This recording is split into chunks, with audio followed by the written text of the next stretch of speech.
Welcome back, guys. Vincent Mediate is here now with national news.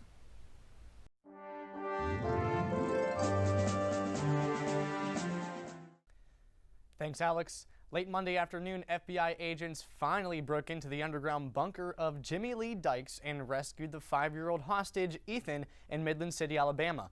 Authorities told reporters that they had to get into the bunker through a hatch that was made by Dykes to keep out the police. As several rescue team members broke in the hatch, they immediately shot Dykes.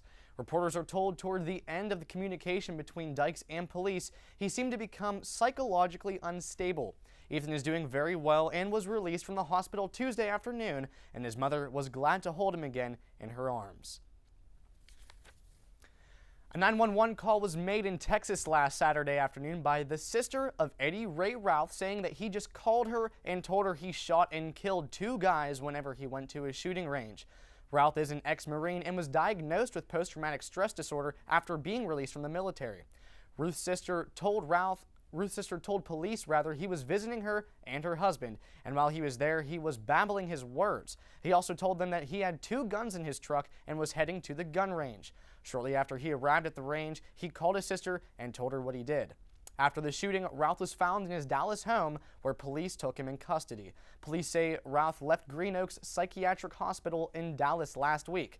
Also, the county sheriff said Ruth was recently put on 24-hour surveillance watch in a Central Texas jail.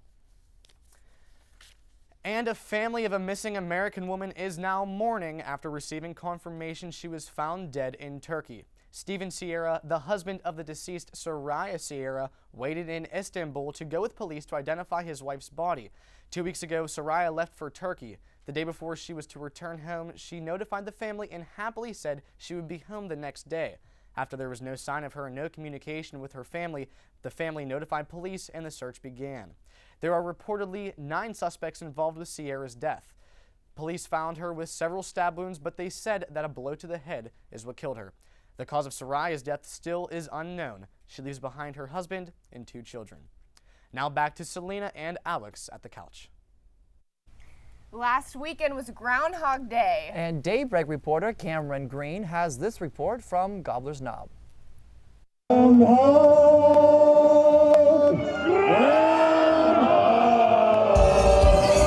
I'm Cameron Greene here in Punxsutawney, PA. In a little less than an hour, our favorite groundhog, Punxsy Phil, will reveal some very vital information that we've been waiting for at least a couple of months. Hundreds of people have gathered here in the freezing cold to hear this vital information, and here on Gobbler's Knob, we will find out if we're going to have more winter or finally some sunshine. For some people, February 2nd is just another day of the year, but for others, Groundhog Day is an annual tradition filled with music and a little seasonal faith. We are from Pittsburgh, the 6-time Super Bowl champ. Here we go. All in the hands of Punxsy Phil. The Groundhog festivities technically begin at 3 a.m., but that's still not early enough for some Phil fans. We got here about 6 o'clock this morning. I've been here since last night. NBC News correspondent Kristen Dahlgren was on the scene and was surprised to see such a turnout of die-hard fans so early in the morning.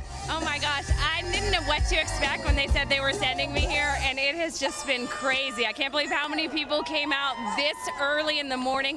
I'm usually the first person to get anywhere in the morning when I'm doing this shift, and there were tons of people already here when I got here, and it's just such a vibrant crowd. They're having a great time, and it's a lot of fun.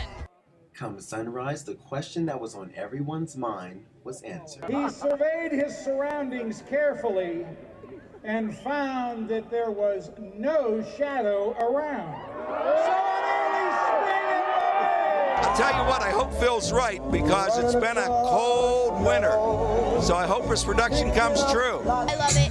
You love it? I just love the sun. You love the sun?